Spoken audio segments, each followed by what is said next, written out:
Hello, Trent Clark here. Welcome to the Winners Find a Way show. I am your host, CEO of Leadershipity, serial entrepreneur, international speaker, and longtime coach, professional baseball coaching in 3 World Series. Excited to be with you here today on the Winners Find a Way show. Winners find a way. I love the quote from the 4 Disciplines of Execution. Winners, when shown data that they are losing, find a way to win. Is that you today? Are you finding a way to win? There are plenty of things stacked up out there against you. And today's show, we're covering 2 special items. One is going to impact and contribution at my team, on my team, at my organization, inside my company, and even with my family. Great. That's awesome. Let's talk about those things. And then 2, I hear a lot about. The second one will be prioritization. How do I get my life back? My time is running me.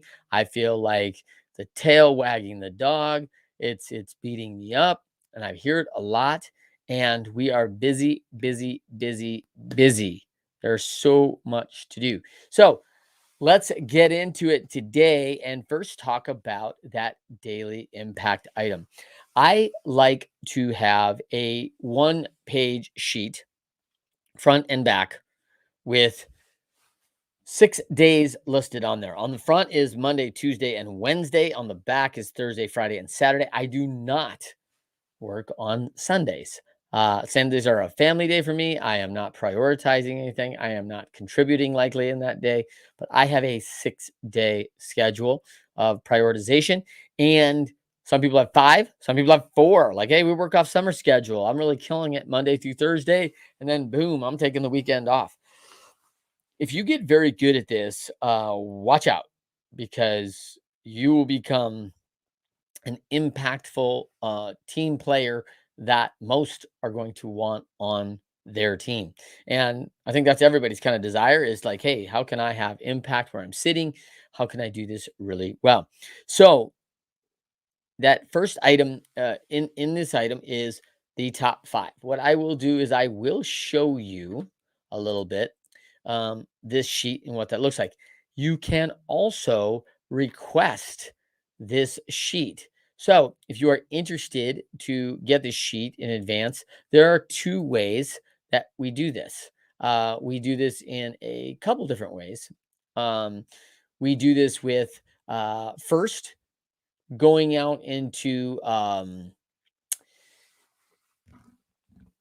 we do the sheet like in a couple different ways, like on paper, and we also do it on data driven operations, DDOps, and that's our digital. There is a cost to that. There's a membership to that. Love to have you join us. But that's a different way. Some people like to have everything on their phones right here, like, oh, here we go. Let me get it and find out exactly what's happening in my life. I want access to it, work off my phone. I want a digital app to my phone. Great. So we have DDOps, data driven operations, powered by journeys. This is one feature of it, is my daily impact journal. So in the daily impact journal, here is the premise of these items, and I will share with you a little bit on how this works. 5 basic key items. So we will look at, how do I prioritize that? So when I look at this, I look at, okay, here is my sheet, and what will I do to prioritize this? 1 through 5. And I happen to do this the night before my day. So on Sunday evening, I will look at my Monday and prioritize my sheet. And so with that, I get very intentional about what are the biggest 5 things. I can look at my calendar the next day. I can look at my goals and on my role and responsibility inside the organization. And I can tie that to, what are the most impactful things I can be doing tomorrow to move the needle. And that's on projects, that's on for clients, that's on for customers, for fellow team members, improvement process, accounting, all sorts of different things that you may be looking at inside your organization. Practice schedules, anything you're trying to accomplish. So when I look at the 5, I write down those 5. Then I prioritize these five, number one through five. Here it's already pre-labeled on this sheet. And so I'm moving things around into priority. So the number one priority item gets to the top, right? And number two below, number three, then number four, then number five. Great. So that alone will put you way ahead of the game to have those items always prioritized and knowing the day before exactly where you're going to start. So if I have scheduled meetings at 8 a.m., 9 a.m., 10 a.m., and then I have a break at 11, I may look at my number one priority and schedule myself time for, hey, it's going to take 30 minutes. Instead of doing that at 11 o'clock, I may start that at 7:15, move my day up a little bit, do my first item 7:15 to 7:45. It's a high priority item. I want it done, and it is going to be done before even 8 a.m. So there's a lot of times I get my high priority items even done before I have my first meeting with anyone.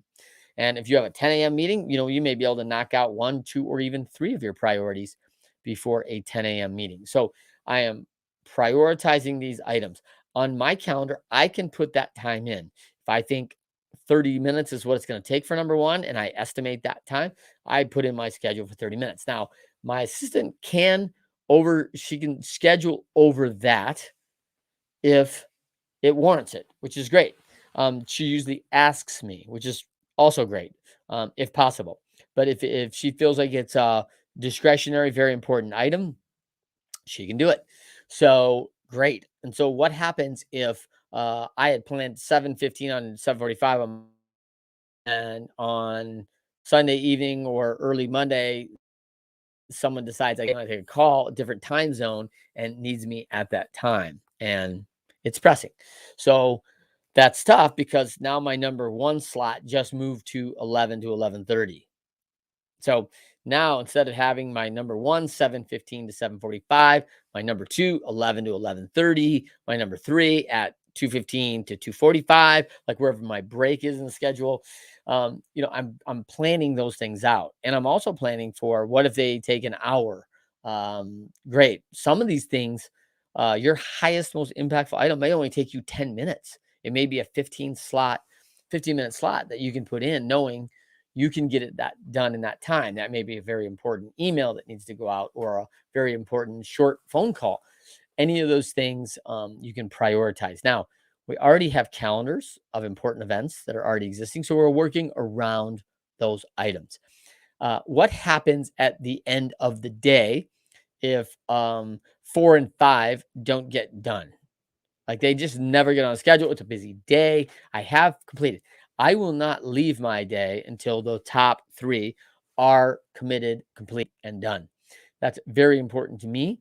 It prioritizes things for me, and it's already prioritized what's most important and how I make the biggest contribution. So, if I looked at the grander scale of the numbers, I want that to have impact. So when I think about me working, taking a couple weeks off every year, if I'm a 50-week worker, then I am confirming on three of the most important, impactful items I can contribute for my role and responsibility inside my organization that has the most impact each day.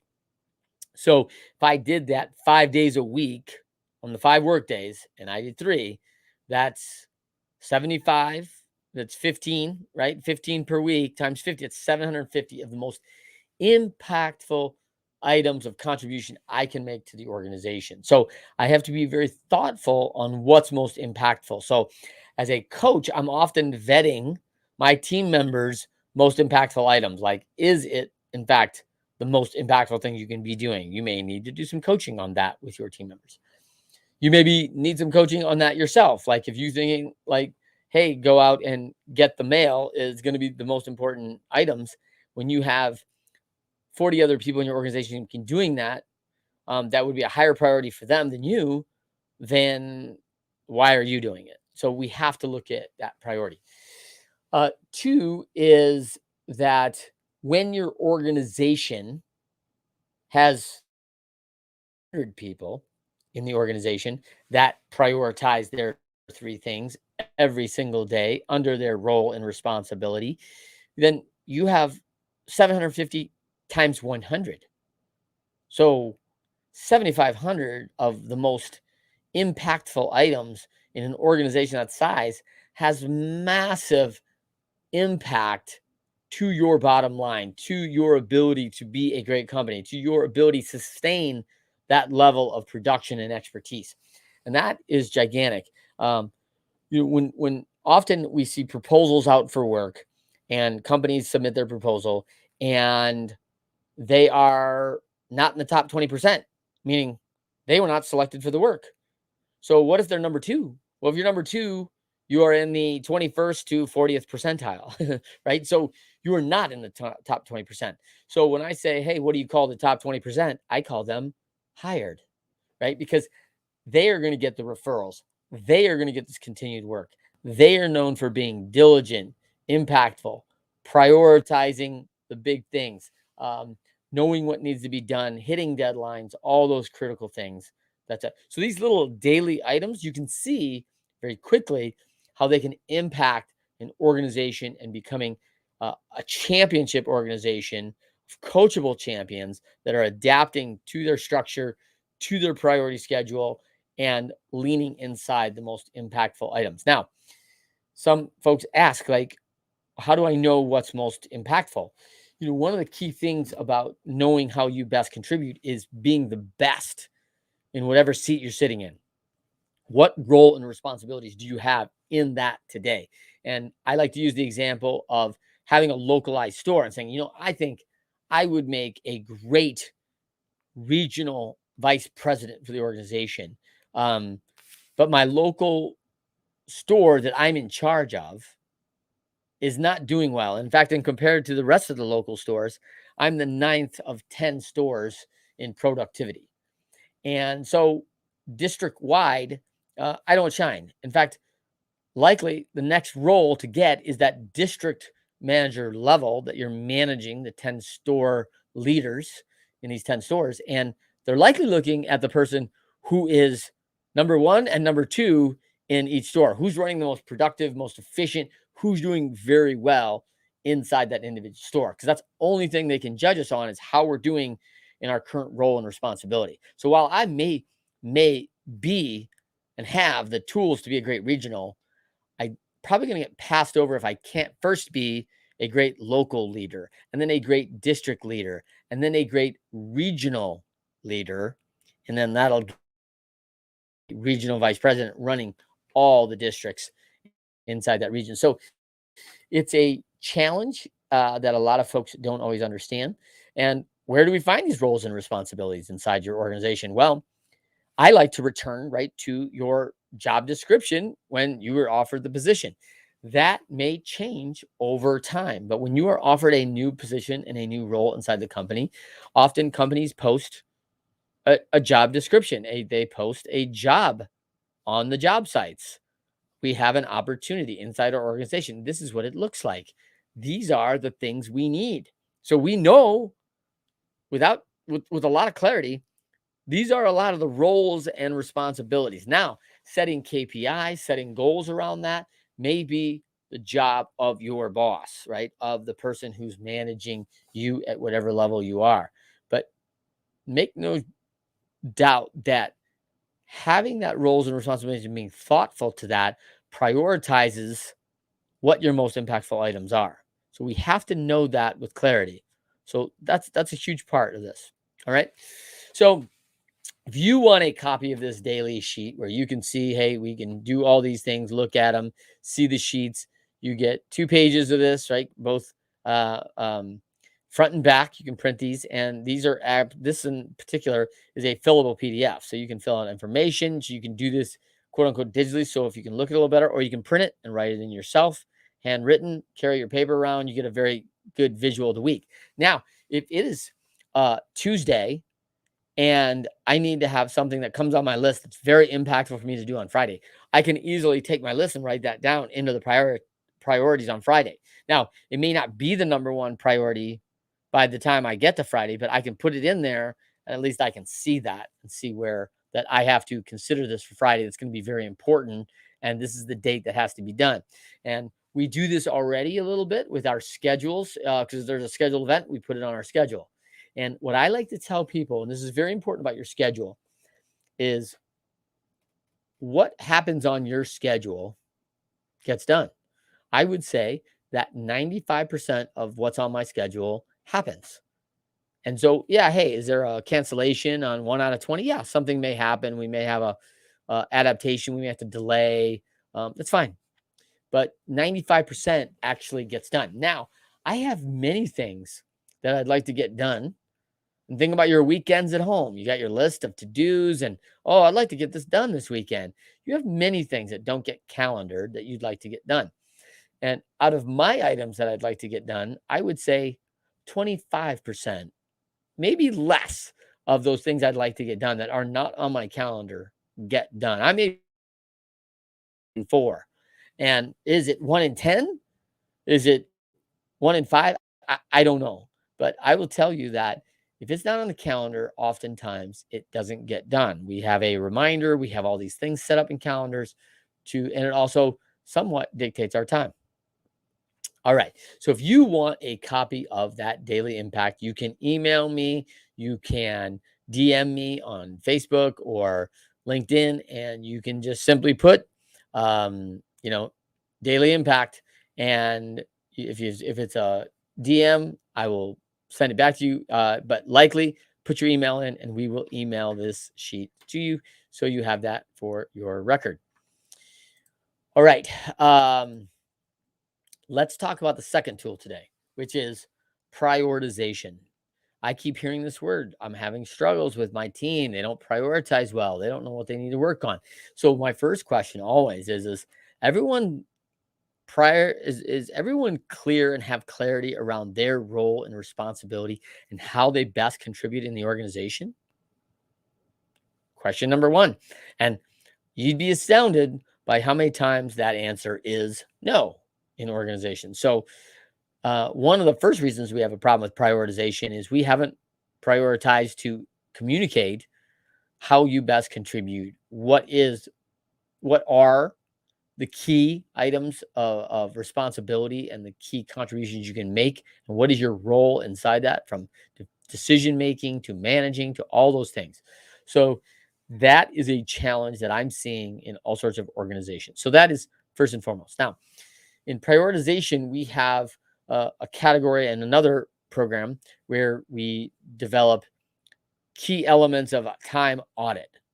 And that's going to be helpful in prioritization. Where does my time go? So, how we do this is we look at 4 kind of key quadrants of where our time goes. We have many things that we have to do. And so we have to list all those things. What are the items that I'm doing? And I might look at that over a few weeks. I can write down everything in a couple of weeks of everything I've done for the last 30 days, right? Because it gives us a pay cycle. It gives us a bunch of things in 30 days. Is what's my daily items I do every day? What are these things I do every day? What are these things I do every week? What are these things I do at least once a month? I have to do these things each month. So we have items that are on our schedules or roles and responsibilities that we must get done. Oftentimes, those things don't make the schedule, but yet they are key to our role and responsibility.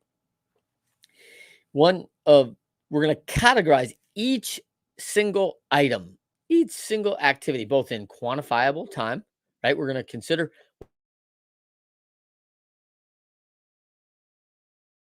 4 categories. The first one is up here in this top right quadrant, and we call it number 4s. This area is what I am absolutely great at. It's my superpower, gives me energy. I love doing this. This is what you just have a passion and a desire for, and you love it, and you do it. And without even thinking about it, you will jump into this and enjoy the heck out of it, and you'll get a ton of energy out of it. Okay. The second category is over here in this top left quadrant, which is number 3 category, which is I like doing it. I enjoy it. I get good energy. I don't ever look down on this because I like doing it and it's fun, typically fun. All right. Then there's this line across the middle, right? We have a like line right here, and we're going to run across that line. And then we have the quadrants below that like line. These are things I don't like to do. And this quadrant down in here, right, is that number 2 quadrant. And it is an absolute danger zone because this quadrant is where I don't like to do it. I'm good at it. It gives me no energy, drains me, often leaves me feeling frustrated. And then there's the last quadrant here where we have the number 1, which is I don't like to do it. I'm not good at it. It's going to drain my energy. Um, Not going to be fun, ineffective, and frustrating. Right. So those are the kind of quadrants. Danger zone is here, right? The danger zone is number 2 because you're going to be asked to do many things because, oh, you're good at that. Hey, could you take this on for me? Because you're really good at it. And you're going to be like, I got a lot of other things I'd rather be doing. I don't like doing this, but hey, I'm a team player. I'll take it on. Whatever your argument or whatever you tell yourself, like we think through that about how that might look.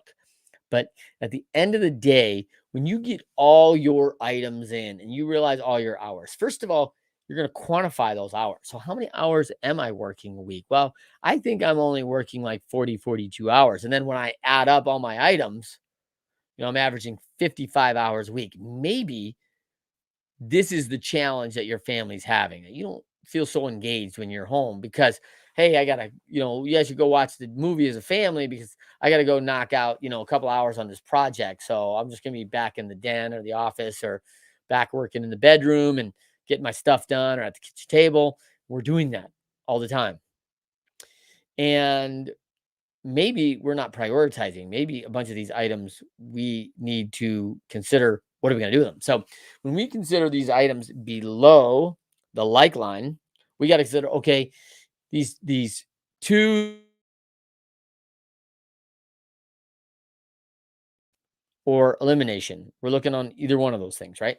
So when we talk about that, my greatest scenario in delegating is when I see something that I'm doing that while I may be good at it, I don't like to do it. Even though I'm good at it, doesn't mean I'm doing it well. Because what we do is we tend to take number twos and procrastinate around those items because, like, oh, I got to do that. That's going to take me like 4 hours. I got to get to that one of these days. I got to set that on my schedule. Like, where in my schedule do I have 4 hours? I really don't. So then finally, on Thursday, the night before, it's due. I started at 9 o'clock at night thinking I'm going to be working till 1 in the morning on this. Find out it really only took me half that time. And in 2 hours, I'm done at 11 o'clock. But I'm doing it after a long week and a long day. Fatigue, there's minor errors, there's grammatical errors because our attention to detail when we're fatigued is not good. We've made the error, right, of procrastination. So now let's come back to our daily impact. When you look at that, what about your 1, 2, 3, 4, 5? Number twos often end up on the 4 and 5 level, right? Like, goes, yeah, if I'll get to that, I'll get to that. Like, I got to do it. And it may be a much higher priority, but you're not making it a priority because you don't want to do it, because you don't like doing it. And it drains your energy and it doesn't leave you feeling satisfied. And so you're not going to love doing it. Now, do we have all of us have roles in our job wherever we've been sitting in the past and future and present that maybe there are items that you don't love, but you have to own them in your role and your responsibility? Well, that happens. We have to do things often that we don't like. So we have to bite those bullet. You have to put those into 1 and 2 priorities of the day and get those things done. Knock them out, complete them, put them behind you, force yourself into them, like force that urgency. We've talked about Parkinson's law. Get that done, set some parameters around that, and knock those items out. What happens if you find out that this item you only do 3 things for your day, and then you find out that hey, number 5 keeps kind of creeping in every day at number 5, and then number 5, and it just stays on there a couple weeks now, or like, hey, I have to ask myself, am I procrastinating right now? Because I keep putting this on my list as a to do, but I don't actually get to it ever. The other idea of that is, should I be doing it? That's a big question. If it is a number 2 category for you, and I don't love doing it, and I'm not getting any energy from it, I got to ask, hey, can I take something out of my category two down here and find someone on my organization, my team, that this becomes a cat for them? They love doing this. Like it's going to give them energy. And I've done that on a number of occasions in my companies where I've been, had great team members around me, teams of coachable champions. They're degreed, they're smart, and I want to utilize them. I want to utilize their service. So I'll take somebody on my team, take a Diana, and I'll say, hey, and here's a nice opportunity for you to get in front of all the executive team, show off your skill here. And this is a big project. Do you think you could take this on and own this in reporting or whatever for the monthly board meeting? And so she's better at it, loves doing it, and it's totally better. Now that it's off Trent, she's doing this report with better pie graphs, uh, charts, color coding. I mean, it looks gorgeous and very highly more clarifying than what it was in the past. So that's a win-win deal for us because this is no longer sapping Trent's energy down here as a number two item. And now Diana is being praised as a world beater because again, we're back into her superpower and she's admired for doing such a great job. And it's easy for her and she loves doing it and she enjoys it. And so it's great. But we have to know our teams to be able to do that. We have to look at our priorities and where is my time going? And I want time with my family. Now, I have many founders, CEOs that they got customer golf at 2 o'clock. They'd like to go to a happy hour meeting with some friends. And if they can come in and work from 9 o'clock and knock out all their five most impactful items at 2 o'clock and be done and have high priorities and they know exactly their role and responsibility and they are tracking on their goals, they don't need to sit in that office to just sit there, right? They don't need now that being good at that frees your time for more team engagement, more one-on-one meetings with your teams, getting to know them better, learning how they learn, learning what they get rewarded by, how they like praise, what their style of learning is, all these good things that you can learn with that priority. And by the way, once this starts fueling and filtering through your system, you are working on a very proactive way, in a very proactive way. So most organizations are working very reactively because we're not out in front of what needs to be done. Highly encourage you to get involved and utilize these two tools. You will not be sorry that you did these two tools, engage those two tools. If you would like the time audit, you can also email me, DM me, and you can ask for daily impact or time audit or both daily impact or time audit. You can do either one. So for every, please, you know, join us today. We are going to do a 2 o'clock today on Friday. We will do a Ask Me Anything session. Podcast was released with David Gregory this week. Great show. Check that out on all the podcast networks on the Winners Find a Way show with David Gregory. He's going to join me for Q&A on Ask Me Anything. Hope you'll join us on Facebook and LinkedIn Live and love to have you. And we'll probably get to at least 3 or 4 questions in the office hours segment today. So would love to have you join us there. Can't wait to see you. And for everyone on the Winners Find a Way show, until next time, I look forward to seeing you then.